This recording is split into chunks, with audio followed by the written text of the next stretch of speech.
Good morning, everyone. I hope we're all feeling fine and dandy today. This is Deb Delapiana, and we're having coffee again this morning. It's become a regular habit, isn't it? Yeah, well, let's talk a little bit. You know, I'm always stunned when I open up my computer after work and after enduring an entire day of misfits in the retail world, I have to come home and deal with nitwits on the computer.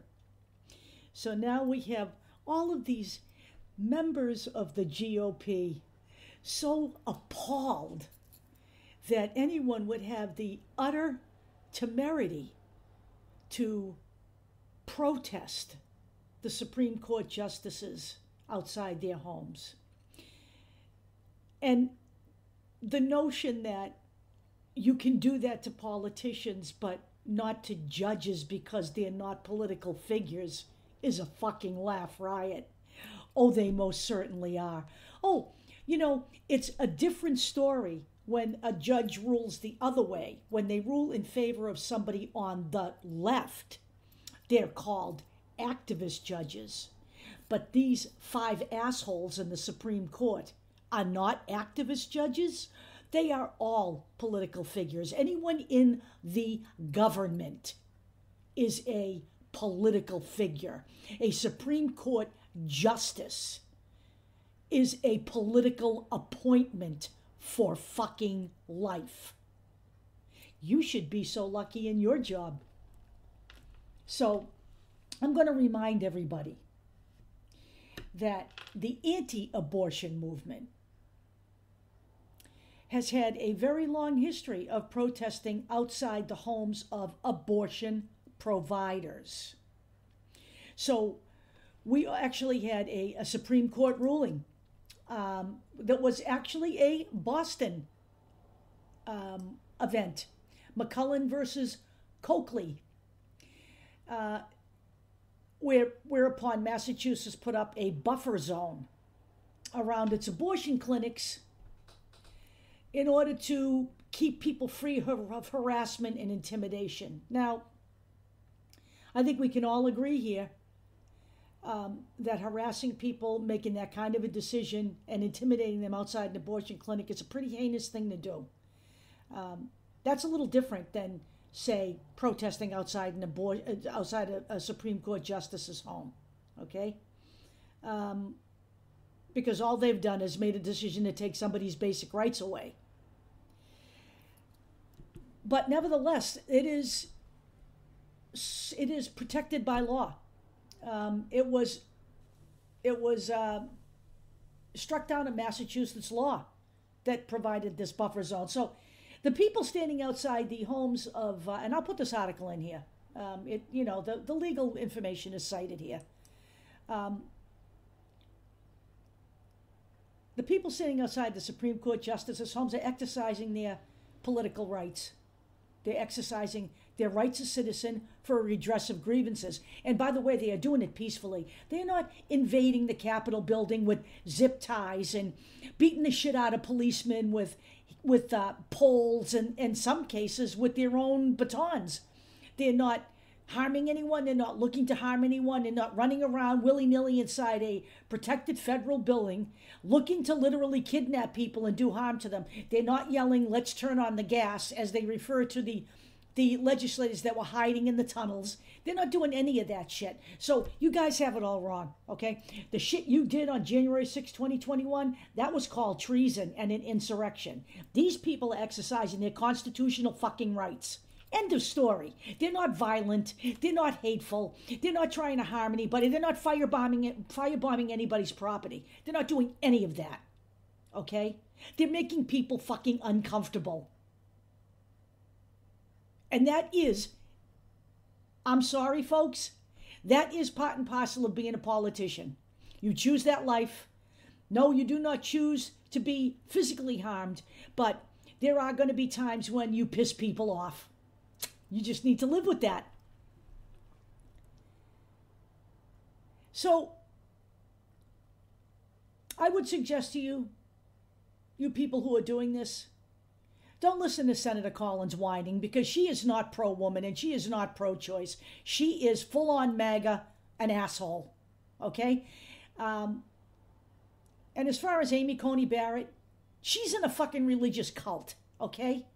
We'll put some articles in here for you, all right? She is a Catholic, by the way. I was raised Catholic. She is an extremist Catholic. There is that faction out there. It is not just, extremism. It ain't just for fundamentalists anymore.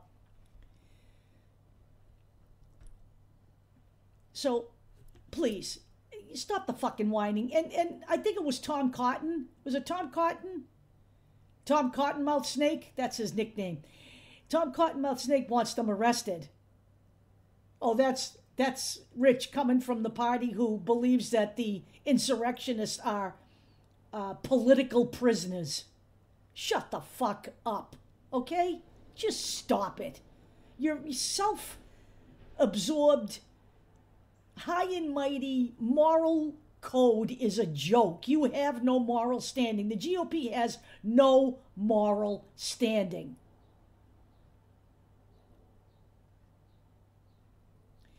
Now let's move on to the next charming topic. There are just so many where the GOP is concerned. Let's move on to a post I'd like to read to you. The question here in America is, what kind of people do you want running the show here? So let's talk about America first. And let's talk about Nick Fuentes, because he's a bag of shit, okay? Let's talk about his attitude. So first of all, the big controversy this week is that I believe he got rid of one of his top lieutenants. Do we understand why? Because one of his top lieutenants apparently found a girlfriend. And Nick Fuentes is an incel. He is okay, hold on a minute. If you haven't heard about incels yet, they're involuntary celibate men who can't seem to get a date. And, as is the case with all, I'm sorry guys, as is the case with all misogynist men, it isn't that they're unattractive, and it isn't that their personalities are repugnant, because male supremacy is repugnant. It isn't that keeps them from dating, or from getting dates, or from getting laid. Quite frankly, this is all about men not being able to get laid, okay?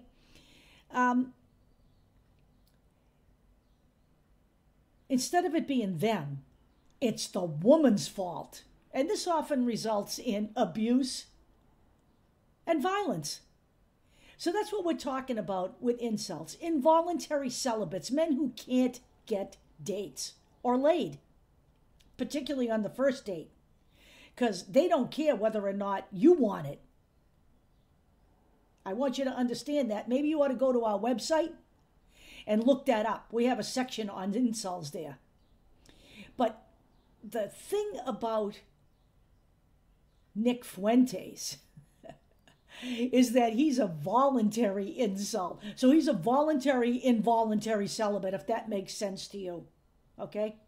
That is part of his shtick. He uses that, by the way, to grift off people, I might add. And it's a central part of his reason for being. So he's even, I guess, worse than an involuntary celibate, because this guy is choosing to be so. And he's choosing to be so for a reason, because he literally fucking hates women. So let me read to you some of the charming things that Nick Fuentes has posted here, since the whole leak of the Roe v. Wade decision. You ready? I'm going to read these to you in order. We are going to end abortion, gay marriage, and sodomy, and there is literally nothing liberals can do about it. First of all, let me say that is bullshit. There is something you can do about it. It's called voting out the GOP. Okay? That's what you can do. Number 2, I look forward to when America has robust moral laws like the UAE That's the United Arab Emirates. Or Iran. So there you have it, folks. I have been saying, by the way, this guy here, this vicious white supremacist, misogynist incel, he likes to masquerade behind the Christian conservative moniker. He's not a Christian conservative. I have been warning people for I don't know how long that we were headed for white Christian Sharia law in this country, and everybody is laughing at me, because we had that whole Sharia law thing after 9/11. The Sharia law is going to come from this country. It's not going to come over here from a Muslim country, okay? Here's number 3. Hey, women, we are going to put y'all back in chains. And in parentheses, you can't murder babies anymore. And for Nick, white babies are very important because Nick fully believes we should be a white-only country, that we should continually and permanently close our borders and allow us only to inbreed here in the United States so we can have children like him who are clearly mentally deficient. Here's the next charmer. Abortion equals worse than the Holocaust. By the way, Nick is an anti-Semite and a Holocaust denier, so I don't know what the fuck he's talking about. Next post. Nick Fuentes least affected because he can't get a fucking date. I'm not sure he's involuntary because he's pretty repugnant. This is a guy who has been caught picking his nose and eating it on camera. Women going on sex strike? Thank goodness, please go for it. I'm going to tell you right now, Nick, not most men don't think like you, dude. Here's another one. This is the capper for me. Cross me so much, I got nails in my hand. Okay, Nick. Here we go. And this is the bottom one because this was the opener. Okay, this was the opener. These posts go, obviously, the top one is the more recent. The bottom one is the first one. Here's the first one. America First is live discussing the end of abortion, quote, in parentheses, sorry, baby holocaust, as well as my removal from the no-fly list. White pills, so freaking white-pilled. The tide is turning. Gloip is in control. Victory imminent.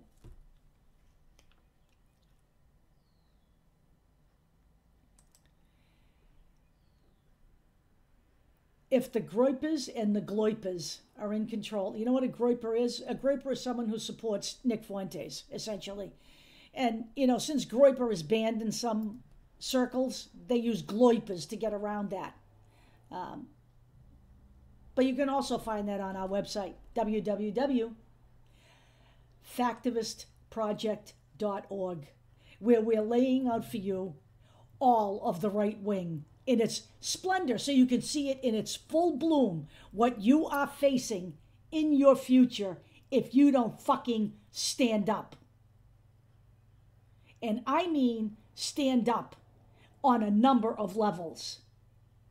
They are destroying us with legislation. That's the first thing. So the first thing you need to do is be aware of what's going on. I mean, I know nobody really wants to do this with this summer, but we are in desperate shape here.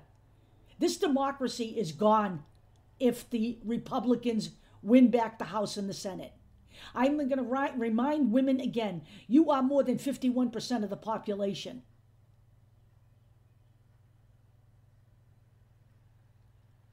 We have Mitch McConnell now talking about a full-on national abortion ban if they win back the Senate. Then, of course, he tries to tamp it down when people start getting upset about that. Don't be fooled by these people. You've already been fooled by these people. You've already been fooled by spreading the nonsense around in 2016 that the whole abortion thing was just a distraction from the New World Order. This is the fucking New World Order you need to be worried about right now.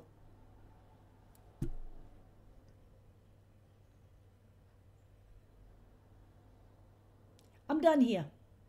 You guys have a nice day. And I need you really to wake up. The notion that it's okay to just sit out the midterms is another exercise in handing your country over to fascists. End of story.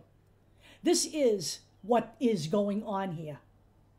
This is the single most important thing in this country, because if women's rights aren't safe, if gay rights aren't safe, if transgender people are literally wiped off the planet with legislation, which is what they are doing, nobody is safe here. They're going to go after a lot of things based on their moral code. Cohabitating without being married. The use of birth control in marriage. The use of birth control outside of marriage. In Tennessee, they're considering outlawing IUDs. In Louisiana, they're considering charging women with murder for using IUDs.